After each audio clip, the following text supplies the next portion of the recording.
Salut à tous et à toutes, moi c'est Samad Amoussa Salami.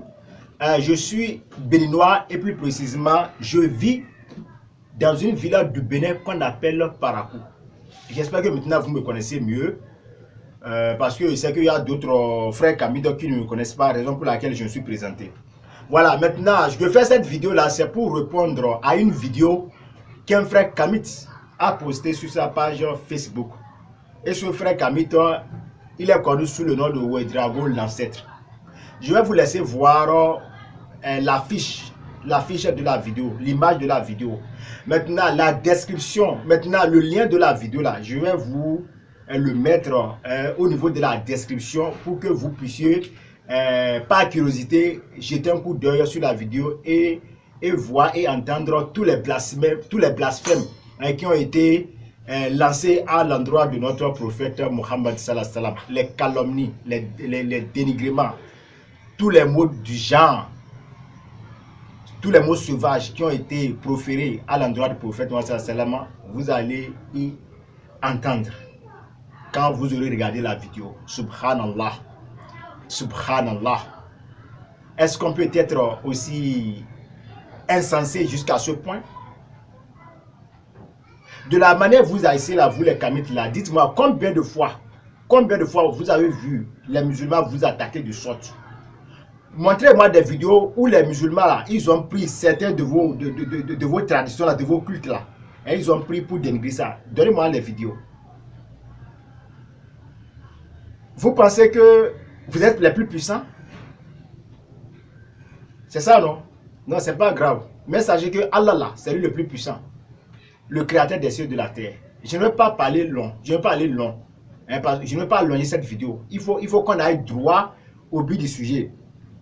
Maintenant, comme je l'ai dit, je fais cette vidéo, c'est pour vous répondre. Parce que nous aussi, nous avons les documents. Nous avons aussi les documents. Nous avons des faits réels. Parce que ce que vous avez avancé là, dans la vidéo là, ce ne sont que vos interprétations. Mais pourquoi vous mentez comme ça? Pourquoi vous faites comme ça? Pourquoi vous êtes si méchant comme ça? Pourquoi, normalement, si vous êtes sage là, normalement, vous devez, d'une part, montrer aussi aux gens, aux peuples africains, que d'une part, que vous êtes responsable de ce que le prophète Mohammed a fait. Vous devez dire, voilà ce que le prophète a fait, voilà comment il a massacré les gens. Mais nous aussi là, voilà ce qu'on a fait pour lui, pour mériter ça. Normalement, c'est comme ça que vous devez parler. Parce que le prophète Mohammed, c'est un prophète. Hein. Le prophète, c'est un prophète. Hein. Ce n'est pas un être humain simple comme vous et moi. Hein. C'est un prophète, c'est un envoyé du créateur des cieux et de la terre. Mais attention. Mais pourquoi cette méchanceté-là? Pour prouver quoi? Vous vous gênez pour rien. Voilà. Maintenant, écoutez-moi attentivement. Vous qui me suivez là, je vous prie de vous asseoir correctement parce que j'ai encore beaucoup de choses à dire. J'ai des choses à vous révéler que les Kamites ne vous ont pas dit. J'ai des choses à vous dire qui ont poussé ce que les Kamites là, ce que les païens ont fait au prophète Mohammed et qui l'a poussé à faire ces massacres là. Je vais vous les dire. Et encore à travers cette vidéo, je vais vous montrer le sang-froid du prophète Mohammed, l'amour du prophète Mohammed à l'humanité. À travers cette vidéo, je vais tout vous dire. Les choses cachées là, que les Kamites ne vous ont pas révélées là, je vais vous le dire. Et après maintenant, vous allez faire votre propre jugement. Voilà. D'abord, on va commencer. Les frères, les Africains en général, le prophète Mohammed on va aller point par point. Il y a beaucoup de points. Moi, je ne vais pas citer tous ces points. Je vais seulement en citer quelques points. Le prophète Mohammed, de son vivant, il a été ensorcelé. Voilà. Il a été ensorcelé. Parce que dans certaines vidéos des Kamites, ils ont parlé de ça. Ils disent que comment un prophète peut être ensorcelé. Comment un prophète peut être ensorcelé. Ils n'ont pas de la science. Mais ils attaquent à l'islam comme s'ils sont véridiques. Alors qu'ils ne savent pas qu'ils sont même dans l'égarement total. Le prophète il a été ensorcelé. Comme il a été ensorcelé, il a fait des prières. Et Allah, le créateur des cieux et de la terre, parce que Bon, excusez-moi le terme, parce que quand on dit Allah, hein, les Kamites là, hein, ils sont énervés, ils sont en courroux, ils tremblent. Mais je ne vais pas prononcer le nom Allah pour que vous courissez, pour que vous tremblez. Je vais seulement dire le créateur des cieux et de la terre. Je crois que comme ça va, non? Le créateur des cieux et de la terre là. Le prophète, il a supplié. Et Allah l'a envoyé 2 anges, Djibril et Mikaïl. Et ce sont ces anges-là qui ont dit au prophète d'où est l'origine de sa maladie. Les 2 anges, ils ont informé le prophète que c'est l'Abid, c'est un juif qui l'a envoûté. Et ce juif-là, il est proche de lui, c'est lui qui l'a envoûté. Avec des peignes, avec son peigne et quelques de ses cheveux. Vous voyez? Et voilà, et c'est la même chose que vous faites, vous les Kamites là. Vous les Kamites là, vous ne faites que ensorceler les gens. Et pour ensorceler les gens, il faut que vous cherchiez quand même quelque chose qui appartient à cette personne pour pouvoir l'atteindre. Hein. Vous voyez que c'est la même chose. Hein? C'est la même chose que vous faites, c'est la sorcellerie. Ou vous ne faites que la sorcellerie, vous ne pratiquez que la sorcellerie. Pour faire du mal à quelqu'un là, il va falloir que vous cherchiez sa photo. Regardez-moi, voilà. Regardez, vous pouvez prendre ma photo. Hein? Vous pouvez prendre ma photo. Vous allez prendre son nom. Je vais vous donner mon nom intégral. Faites ce que vous en voulez. Vous prenez les éléments de la personne pour pouvoir l'envoûter. Et c'est ce qui s'est passé avec le prophète. Un de vos éléments, autant le prophète là, il a ensorcelé. Et le prophète là, c'est comme si c'est la folie pour lui.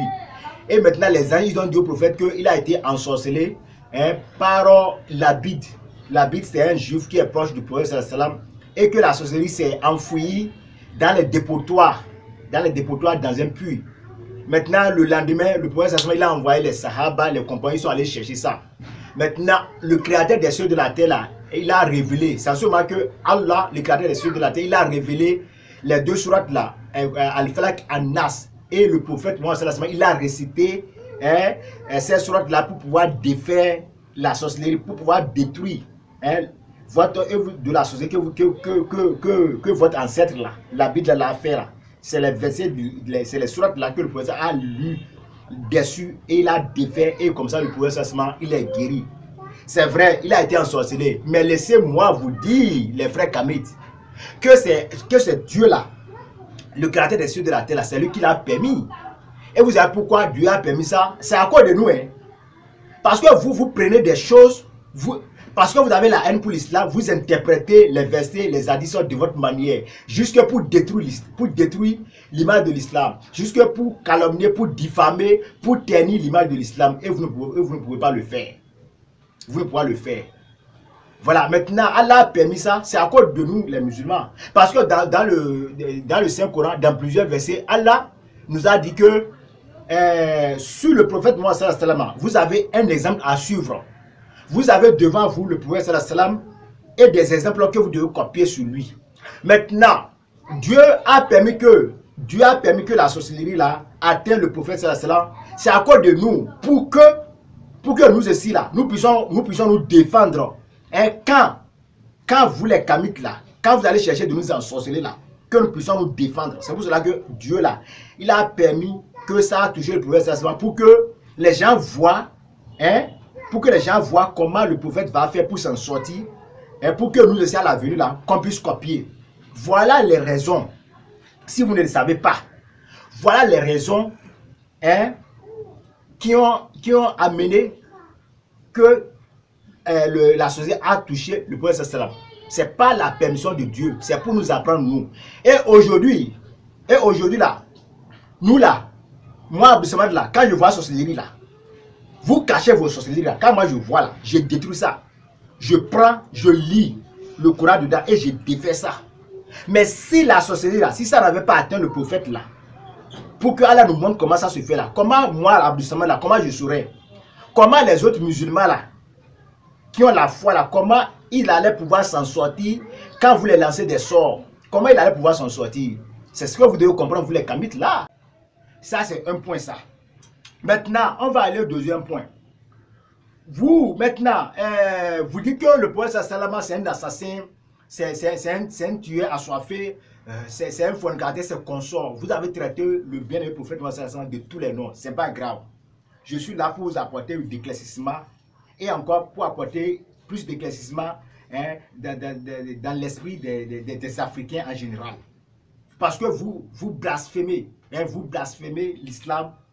Maintenant, l'islam est là pour vous répondre, pour vous apporter des éclaircissements. Voilà, maintenant, regardez d'abord. Vous avez dit que le prophète c'est un assassin. Il égorge les gens, il a fait tout, il fornique là. Mais comme je l'avais dit, mais vous ne vous demandez pas qu'est-ce que vous lui avez fait. Mais posez-vous la question, parce qu'on ne peut pas se lever, dans la logique, on ne peut pas se lever et commencer par attaquer les gens et commencer par tuer les gens. Est-ce que c'est ça, c'est humain ça? C'est pas humain. Même vous qui êtes là, on suppose que quelqu'un ne vous a rien fait. Est-ce que vous pouvez lever, est-ce que vous pouvez vous lever et frapper la personne? Et frapper la personne. Est-ce que vous pouvez faire ça? Ce n'est pas de l'injustice ça. Mais il faut savoir mentir. Qu'est-ce que vous là? Parce que le combat là, c'est entre vous, entre vos ancêtres là et le prophète sallam. Hein? Ça s'est passé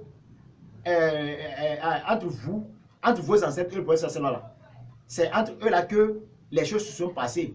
Mais moi, dites la vérité aux gens, dites la vérité aux Africains, dites-leur ce que vos ancêtres là, ils ont fait d'abord au prophète sallam avant de les égorger. Maintenant, ce que vous cachez là, ce que vous ne voulez pas que les Africains savent là, hein, ce que vous ne voulez pas que les Africains sachent là, hein, sur vos manigances là, hein, qui ont poussé le prophète à vous massacrer là. C'est ça, je vais ressortir. Ce que vous avez caché là, je vais ressortir ça. Pour que les gens voient clair. Ceux-là qui veulent voir clair, qui puissent voir clair. Regardez. Et je vais appuyer ça par les hadiths. Hein, parce que vous parlez avec les hadiths. Hein, en les interprétant à votre manière, à ce qui va vous arranger. Regardez ceci. Regardez ça.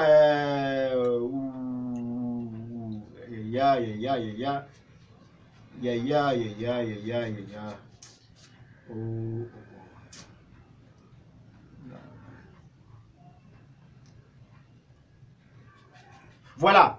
Regardez la liste. Regardez, je vais vous montrer. Hein, regardez là. Regardez, c'est sur la fiche. Regardez. Ils ont dit, il nous rapporta ensuite que, voilà, il nous rapporta ensuite que le prophète était resté à faire le kanout après le ruku durant tout un mois. Il invoquait Dieu contre quelques clans des bénis Soulem.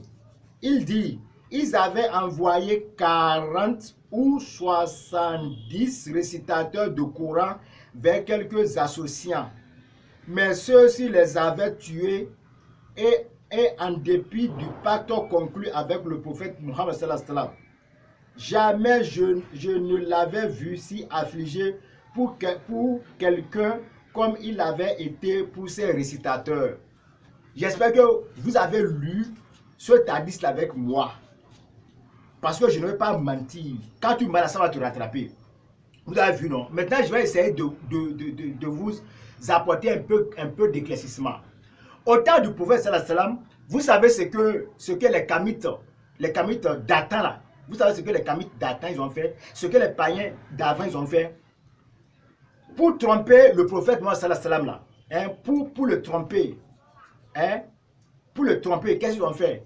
Ils sont venus le voir et ils ont dit au prophète que nous sommes maintenant devenus musulmans.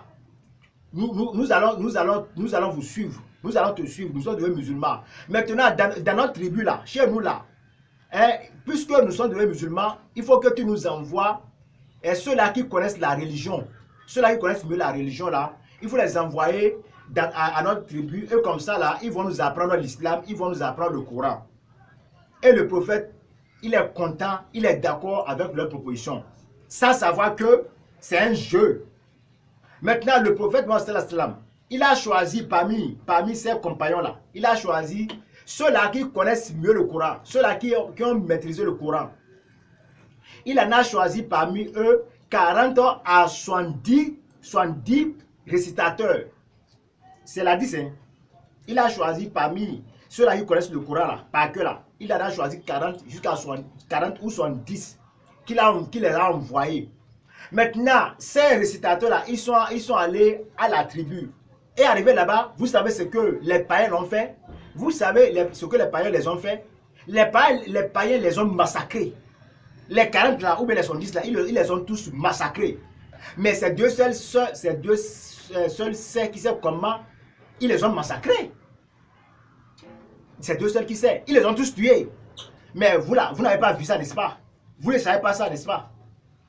Et maintenant, quand le prophète maintenant va se lever pour se venger, et vous dites que le prophète c'est un tueur. Est-ce que maintenant là, est-ce que vous savez ça? Est-ce que vous avez lu ça? L'hadith là, est-ce que vous connaissez ça? Vous voyez votre tromperie, non? Vous avez trompé la vigilance du prophète sallam. Et il a eu confiance en vous parce que vous avez là, Muhammad Rasulullah, parce que vous avez attesté la foi. Il a confiance en vous. Par conséquent, il a satisfait à votre requête. Il vous a envoyé les résistateurs et vous les avez tués. C'est normal ça? C'est humain ça? Et maintenant, quand le prophète, il vient vous rendre, et quand le prophète rend la monnaie, et vous voyez que le prophète, lui, c'est un assassin, c'est un tueur. Même si c'est vous là, hein, on tue vos frères, vous envoyez un frère quelque part à un ami et on le tue là. Vous allez rester bras croisés? Non. Les frères Kamit là, il faut savoir mentir. Il faut savoir mentir. C'est pas digne de ce que, c'est pas bon ce que vous faites là. Mais chaque acte là, ça a un prix à payer, vous le savez. Continuons. Ça, on a fini avec ça. Mais ce point-là, vous n'avez pas dit ça, vous n'avez pas soulevé ça aux Africains. Hein, parce que vous savez que c'est la vérité. On continue. Vous mentez sur le prophète sallallahu là. Moi, je vais vous apporter des éclaircissements. Et encore apporter des éclaircissements dans l'esprit des Africains. Ceux-là qui veulent croire, croient. Ceux-là qui ne veulent pas, tant pis pour eux. Mais moi, là, je ne vais pas vous laisser salir l'image de l'islam. Tant que j'ai là, tant que je vis là, tant que j'ai le sou de vie là, je ne vais pas vous laisser faire. On continue. Après ça, on va aller au combat de Uhud. Combat de Uhud. Bon, je ne parle pas de là, mais c'est dans la vie du prophète Mohammed sallallahu alayhi wa sallam. C'est une histoire qui se trouve sur la vie du prophète sallallahu alayhi wa sallam. Allez taper la vie du prophète Mohammed sallallahu alayhi wa sallam ou bien taper la bataille de Uhud. Vous aurez les informations là.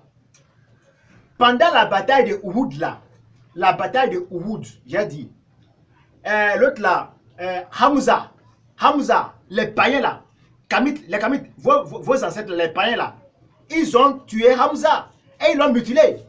Hamza là, ils l'ont mutilé jusqu'à ce que les musulmans n'ont pas réussi à le reconnaître.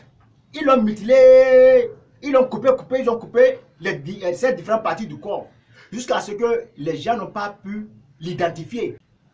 Vous voyez, les frères Kamites là, vos ancêtres là, les païens là, ils ont découpé Hamza. Mais ça là, vous n'avez pas dit ça. Vous n'avez pas dit ça aux Africains. Mais pourquoi? Mais pourquoi? Mais pourquoi? C'est vous qui commencez. C'est vous qui commencez. Et quand les musulmans maintenant veulent riposter, vous dites que les musulmans, ils sont comme ça. Ok, c'est vous qui commencez. Ok, c'est vous qui commencez. Et quand nous maintenant on veut riposter, vous dites que les musulmans, ils sont les terroristes, ils sont comme ça. Ok, c'est vous qui commencez. Et vous avez coupé Hamza.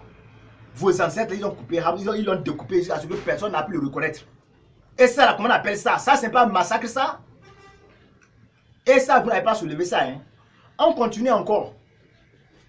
Maintenant, on va encore soulever un point.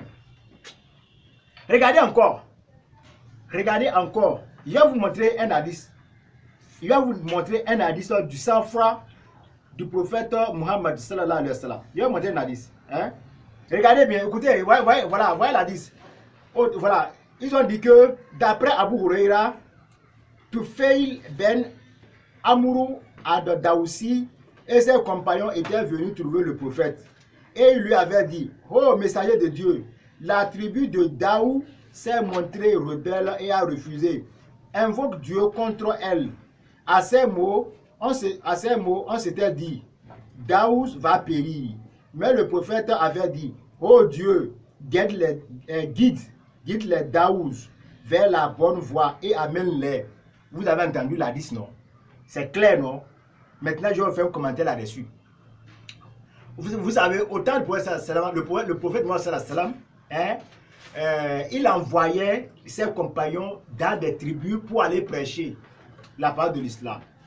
Maintenant, ceux-là que le prophète a envoyé à la tribu de Daoud, cette tribu-là s'est montrée impolie, en quelque sorte impolie aux envoyés du prophète sallam. Maintenant, ils sont revenus voir le prophète Mohammed sallam pour lui dire que voilà, on est parti à la tribu de Daoud, mais ils nous ont malmenés, ils nous ont maltraités. Maintenant, prophète, nous voulons que tu pries Dieu pour que Dieu les punisse, que Dieu les maudisse. En tout cas, que la colère de la tombe sur eux. C'est ce qu'ils ont demandé au prophète. Et la réponse du prophète, c'est quoi? Il a dit, oh Dieu. Écoutez, le prophète a dit que, oh Dieu, guide la tribu de Daoud. Montre-les la bonne voie et amène-les dans ta voie. Vous voyez, c'est la prière que le prophète a adressée à Dieu, ça. Vous voyez, non? Le prophète, bien vrai que les païens là, cette tribu de païens, ils ont maltraité les musulmans là. Et les musulmans voudraient coûte que coûte que le prophète l'a pris Dieu pour que la colère d'Allah tombe sur eux là. Le prophète ne l'a pas fait. Pourquoi? C'est pour votre amour. Pour montrer que ce que vous faites là, que vous ne savez pas ce que vous faites. Ce que vous faites là, vous ne savez pas. Si vous savez pertinemment ce que vous faites là, vous n'allez pas le faire. Le problème, c'est que vous ne savez pas. Vous ne savez pas l'importance de l'islam. C'est pour cela qu'il a dit que non. C'est pour cela qu'il a prié pour la tribu là, que Dieu les guide, que Dieu les bénisse. Maintenant, ce hadith là, ça prouve le caractère noble, l'amour du prophète, l'amour du prophète à toute l'humanité, à vous les païens là. Mais vous n'avez pas soulevé ça, vous ne soulevez pas ça dans vos vidéos. Mais quand vous détruisez l'islam à travers vos bouches là, n'oubliez pas aussi de montrer le bon côté de l'islam. Mais nous aussi on est là. On est là pour éclairer l'esprit des Africains. Ceux-là qui veulent croire. Ceux-là qui veulent me croire, qu'ils me croient. Nous aussi on est là. Voilà. Maintenant on continue. On continue. Maintenant, on va aller au niveau de... On va aller très rapidement parce que c'est beaucoup de choses. Maintenant, on va aller le pacte de Oudaybia. C'est sur ce point on va arrêter parce qu'il y a beaucoup de choses que je vais dire. Le pacte, l'alliance de Oudaybia, c'est-à-dire que c'est une alliance, c'est un pacte que le prophète Mohammed sallallahu alayhi wa sallam et les païens, ils ont conclu. Et maintenant, je vais vous lire le pacte là. Je vais vous lire le pacte. Là, tout simplement pour vous montrer encore le sang-froid du prophète Mohammed sallallahu alayhi wa sallam. Le caractère humain du prophète, l'amour du prophète à l'humanité. Juste pour vous montrer ça. Parce que vous levez, vous parlez des choses que vous ne comprenez même pas. Vous comprenez, hein, c'est que vous comprenez, c'est que vous avez la haine. Et je ne sais pas, qu'est-ce qui vous prend? Vous voulez changer quoi? Les camions, qu'est-ce que vous voulez changer? Asseyez-vous confortablement, on va aller. Voilà, on va aller, le pacte de Oudaybia. Oudaybia, le pacte, voilà. Écoutez bien, voilà, je vais vous mettre l'affiche, regardez.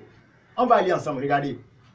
On a dit, sur la trêve conclue avec les polythéistes là, c'est les païens quoi, les adorateurs de fétiches là. Ils ont dit, d'après Abu Ishaq al-Bara ben Azib, le jour de Oudaybia, le prophète conclut avec les polythéistes une trêve contenant 3 points. Il contient 3 points. Suivez attentivement. Hein. Il doit livrer les polythéistes qui viendraient à lui. Il doit livrer les polythéistes qui viendraient à lui. Et que les polythéistes ne sont tenus de rendre les musulmans qui viendraient à eux. Vous écoutez ça? Ça, c'est de l'injustice. Vous écoutez? À eux. Que le prophète entrera à la Mecque l'année prochaine et il restera pour 3 jours en y introduisant que des armes dans leur fourreau telles que épée et l'arc. Vous voyez? Vous voyez non? Vous avez entendu ça? Voilà l'accord qui était conclu entre le prophète Mohammed sallallahu alayhi wa sallam et les païens. Maintenant, je vais faire un commentaire là-dessus. Je vais faire un commentaire et c'est sur ce point-là qu'on va arrêter. Parce qu'il y en a beaucoup. Je ne vais pas tout dire. Maintenant, regardez, je vais faire un commentaire là-dessus. Vous savez, Le prophète, c'est un homme de la paix. Le prophète, c'est quelqu'un qui veut que tout le monde aille au paradis. C'est un être humain qui veut vraiment le bonheur de tout l'univers. Après tout, le prophète là, c'est un homme comme vous et moi. Après tout. Maintenant, le prophète, puisqu'il est soucieux de la paix, il est soucieux de l'amour du prochain, il est soucieux que toute l'humanité entière aille au paradis, il a laissé faire ce pacte. Et maintenant, le pacte, c'est quoi? C'est que le prophète Mohammed sallallahu alayhi wa sallam, avec ses compagnons, ils s'étaient levés, ils allaient à la Mecque pour faire le tawaf, pour faire le tour. C'est comme si ils allaient au pèlerinage. À ce temps-là, ils allaient au pèlerinage à la Mecque. Maintenant, arrivé à l'entrée de la Mecque, les païens, ils les ont interceptés. Et maintenant, ils leur ont dit que bon, on va conclure un pacte. On va vraiment, il faut que nous cessons de nous attaquer, mais il faut qu'on conclue un pacte. Ils ont entendu sur le pacte. Maintenant, le pacte là, c'est quoi? Le pacte là, le prophète, il n'a rien dit. Hein. C'est seulement les païens là qui ont écrit ce qu'ils veulent. Hein. Et le prophète, il ne leur a rien dit, il n'a rien changé. Tout ce qu'ils ont dit, le prophète a accepté. Le premier point que les païens ont soulevé, ils ont dit quoi? Ils ont dit au prophète que les païens ils ont soulevé en disant que tous les polythéistes là, qui vont se convertir à l'islam là, et qui vont venir à lui là, que le prophète là, il doit les retourner à eux. Vous avez entendu ça? Qu'il doit retourner à eux. Et que les polythéistes ne sont pas tenus de rendre les musulmans qui viendraient à eux. C'est-à-dire que si maintenant il y a les musulmans qui ont quitté le prophète Mohammed sallallahu alayhi wa sallam, et ils ont quitté le prophète Mohammed sallallahu alayhi wa sallam, et ils sont revenus à eux. Eux là, ils ne vont pas retourner ce musulman au prophète. Vous voyez déjà qu'il y a déjà une égalité, non? Je ne sais pas si vous me suivez. Le premier point là, que les polythéistes là, que les païens ont soulevé sur le pacte, le premier point, ils ont dit que les musulmans, que les païens qui vont se convertir à l'islam là, s'ils vont chez le prophète là, que le prophète les ramène chez eux. Mais si les musulmans quittent le prophète et qu'ils viennent chez eux là, que eux là, ils ne vont pas retourner le musulman là au prophète. Vous voyez déjà que c'est pas bon, non? Il y a de l'inégalité, non? Et le prophète n'a rien dit. Il a validé ça. Vous voyez ça? Vous voyez ça? Si c'était vous là, vous allez accepter comme ça? Et le prophète, il a validé. Il n'a aucun problème. Vous voyez? Et encore, ils ont dit quoi au prophète? Ils ont dit au prophète que cette année-là, parce qu'ils étaient venus pour le pèlerinage, maintenant ils leur ont dit que cette année-là, ils ne vont pas faire ce pèlerinage-là. Ils doivent retourner. Et ça fait l'année prochaine. Alors qu'ils étaient à la porte de la Mecque. Mais ils leur ont dit que cette année, ils ne vont pas faire. Ils doivent retourner à Médine. Et ça va l'année prochaine avant qu'ils ne viennent. Maintenant, s'ils viennent là, ils ne doivent pas garder les armes. Et il ne doit pas rentrer avec les armes à la Mecque là. Il doit ranger ça quelque part. Et le prophète là, il n'a rien dit encore. Il a dit que j'ai validé ça. Alors qu'ils étaient à la porte. Mais si effectivement le prophète, il était violent, il était agressif, il était tueur comme vous le soulignez là. Le pacte là que vos ancêtres là, ils ont conclu avec lui là, est-ce qu'il allait accepter? Quelqu'un qui est violent, il n'a pas pitié, il est un tueur assoiffé là. Est-ce qu'il va accepter ce pacte là? Ce pacte inégal là, est-ce qu'il va accepter ça? Non, mais à cause de l'amour qu'il a pour vous, parce qu'il sait que vous êtes ignorant, vous ne savez pas ce que vous faites. Il a pitié de vous. Il veut que vous alliez au paradis. Tout ça là, il a accepté, il a accepté, il a accepté. Il a accepté. Et après ça, le prophète il a accepté. Ça continue. Hein. Ça continue. La 10 continue. La 10 continue. Allez sur tapez la vie du prophète Mohammed sallallahu alayhi wa sallam. Vous aurez tout. Allez les gars, allez chercher les kamites qui voulaient connaître la vérité, allez chercher, tapez, allez sur Google, tapez la vie du prophète Mohammed sallallahu alayhi wa sallam, ou bien tapez le nectar cacheté, tapez le nectar cacheté, vous aurez la vérité, les Africains, vous aurez la vérité. Les kamites là, ils sont en train de vous mentir sur l'islam. Maintenant, le pacte là, On va revenir sur ça. Le pacte là, comme le prophète a tout accepté, les compagnons là, ils étaient énervés. Jusqu'à ce que Oumar là, il s'est levé, il a dit au prophète, mais comment tu peux te laisser aller comme ça? Comment tu peux te laisser affaiblir? Comment tu peux être faible sur ce point-là? Et le prophète leur a dit que non, calmez-vous. Allah nous a promis qu'on va faire le pèlerinage. Mais Allah n'a pas mentionné le moment. En tout cas, le moment va venir. C'est ce qu'il leur a dit. Et mais, coupé,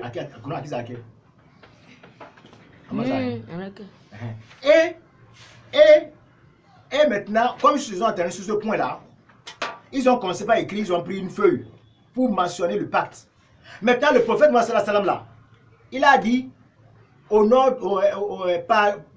d'Allah, le miséricordieux, le très miséricordieux, et il a un chef de tribu, un chef païen qui a dit que non, on ne connaît pas ce Dieu-là. Il faut seulement dire au nom de Dieu et tu mets ton nom. Le prophète, il n'a rien dit encore. Il a dit ce qu'ils ont dit là. Et à la fin, il a dit que je suis l'envoyé, je suis le messager d'Allah. Ils leur ont dit que non. Si tu étais un messager là, on n'allait pas te combattre. Il faut seulement mettre ton propre nom. Mais Muhammad ibn Abdallah, écris ton nom, ton prénom et ton nom de famille, c'est tout. Et le prophète il n'a rien dit encore. Il a fait exactement ce qu'il lui demande. Mais dans tout ça, là, dites-moi, où est l'esprit méchanceté, l'esprit de la tuerie, l'esprit de vraiment de terroriste dedans? Donc vous accusez le prophète, moi, ça, dans tout ça là. Dites-moi ça. C'est où? C'est où? Où est les frères Kamit, subhanallah? Oh. Que Dieu vous pardonne. Que le créateur des cieux et de la terre vous pardonne. Vous mentez. Vous mentez sur le compte du prophète sans dire aux gens ce que vous avez fait. Regardez, avec tout ce que vous avez fait au prophète Mohammed, il a tout laissé. Hein? Pour votre amour, il a tout accepté, il a tout encaissé. Maintenant, vous avez dit qu'il a massacré les gens. C'est vrai. Mais c'est parce que c'est Dieu qui lui a donné ça. Parce que vous avez trop abusé du prophète Mohammed. Parce que le prophète, c'est un modèle, c'est un être humain qui a l'amour du prochain. Il veut que vous alliez au paradis. C'est à cause de votre bonheur là. C'est à cause de votre bonheur. Il vous a laissé faire. Il vous a laissé faire. Mais vraiment, Dieu lui a dit que non, ça va. Ils ne vont jamais croire. Il faut maintenant les rendre la monnaie. Et maintenant, quand le prophète maintenant commence pas à se venger, et maintenant vous voyez que le prophète, c'est lui qui, c'est un tueur, c'est un massacreur, c'est je ne sais quoi. Et maintenant, tout ce que vous avez fait là, est-ce que vous connaissez ça? Est-ce que vous avez dit ça aux gens? Vous avez mutilé Amouzela. Vous l'avez découpé. Vous n'avez pas parlé de ça. Les compagnons, là, les récitateurs que le prophète vous a envoyés là, parce que vous avez menti au prophète que vous êtes devenu musulman. Vos ancêtres là, ils ont menti au prophète qu'ils sont devenus musulmans, juste pour le tromper. Et le prophète les a cru. Parce qu'ils ont dit là, il a Muhammad Rasulullah. Le prophèt les a cru. Et ils ont dit au prophète de les envoyer les gens qui vont les réciter le Coran. Le prophète leur a envoyé 40 récitateurs, voire 70 récitateurs. Et vous les avez tous tués. Dieu seul sait comment vous les avez tués. Et ça là, c'est normal. Et quand maintenant, le prophète se lève maintenant pour vous rendre la monnaie et vous voyez qu'il est tué, il est comme ça, il est fornicateur, il est comme ça là. Non, soyons sincères. Soyons sincères. Voilà ce que j'ai à dire. Maintenant, vous les kamites là, je ne sais pas qu'est-ce qui vous prend. Vous êtes tout ça là pour gagner quoi? Vous pensez que c'est en agissant ainsi là que les gens vont vous suivre? Non, suivez. Écoutez, les gens là, nous sommes au 19e siècle ou 20e siècle là. Les gens, ils ont le cerveau, les gens voient clair. Même si les yeux ne peuvent pas soulever là, ils savent, les yeux savent ce qui est lourd. Si vous attaquez à l'islam, moi, Abdou Samad là, je suis là. Je vais vous apporter des éclaircissements. Mais jusqu'à présent, c'est parce que vous haïssez, mais je suis en train de vous observer. Mais je pouvais vous attaquer autrement parce que je vois vos vidéos. Votre patron, votre chef Aziz 47, mais je le suis de près, je vois ces vidéos. Il se dit être puissant consort. Moi, je vois qu'il est faible. Parce que je le suis de près, je vois toutes ces réalisations. Il y a des endroits, il a même beaucoup de failles. Il a échoué dans plusieurs domaines. C'est parce que moi, Abdou Samad, je ne suis pas quelqu'un qui va soulever la guerre. Parce que notre créateur là, il nous a interdit beaucoup de choses. Ce que vous faites là, de la manière vous sabotez l'islam là. Dites-moi, est-ce que c'est de cette même manière que les musulmans sabotent votre religion? Est-ce que les musulmans, donnez-moi une vidéo où les musulmans, ils ont pris vos rituels là, vos moments de cérémonie là, vos moments des hommages aux ancêtres là. Donnez-moi des vidéos où les musulmans, ils ont pris ça pour faire la propagande, pour salir l'image des fétiches. Donnez-moi les vidéos. Dans aucune vidéo. Mais vous le faites. Mais ne pensez pas que nous sommes faibles. Non. Nous là, nous ne sommes pas sataniques comme vous. Vous êtes dominés par le diable. Nous, on est animés par la lumière de Dieu. Moi, je vous regarde faire. Parce que je suis en train de réfléchir. Quand moi, je vais commencer maintenant, pas poster vos vidéos. Peut-être que certains féticheurs, ils vont dire que les musulmans sont en train de les attaquer. Sans savoir que c'est vous qui avez commencé. Raison pour laquelle ils sont en train de vous observer. Ils sont en train de voir comment je vais me prendre pour vous rendre la monnaie.